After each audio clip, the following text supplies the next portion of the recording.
Try it. Don't worry so much about power.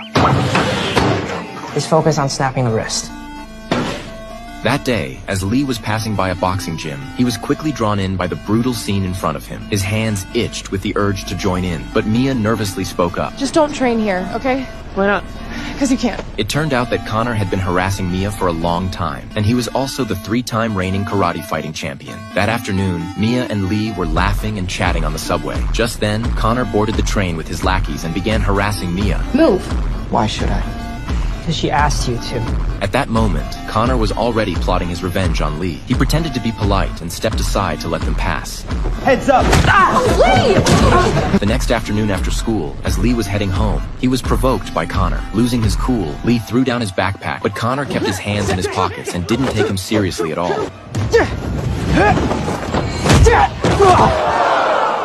Fortunately, a teacher showed up just in time and stopped the two of them. Frustrated, Lee walked home alone. He stared at a Taekwondo tournament poster on the wall featuring Connor. At that moment, he made up his mind to take Connor down no matter what. That evening, he went to the pizza shop to ask Mia out for a ride. Unexpectedly, he ran into a group of thugs. They completely ignored Lee. It turned out Victor owed a huge amount of money. Victor, look out!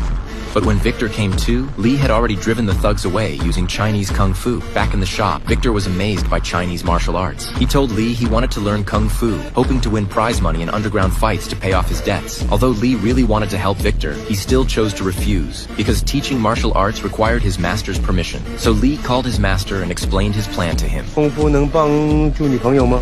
我觉得会。助人利己的事情都是好事啊。 sharing your knowledge is a good thing. Lee then immediately went to find Victor. He began teaching Victor the very first step of Kung Fu. Next, he taught him the classic Chinese horse stance, Chinese Tai Chi, the Chinese Kung Fu 1-inch punch. Before the match began, Lee couldn't help but confess his feelings to Victor's daughter, Mia. Oh my God! Really? Well, we were just, we were talking about strategies. He's just lucky I have someone else to knock out tonight. His opponent was clearly much younger than him. This was extremely unfair for Victor, who hadn't competed in years. Sure enough, in the first round, he was beaten so badly it was as if he had completely forgotten all the special training from the past month. As Lee looked at Victor lying motionless on the ground, he was reminded once again of the night his brother was killed. Victor was rushed into the emergency room, but Lee stood outside, unable to face what was happening. When he got home, he tore down all his Kung Fu posters. He was terrified that Victor would meet the same fate as his brother by learning Kung Fu. He was so overwhelmed by fear that he even hung up on Master Jackie Chan's call.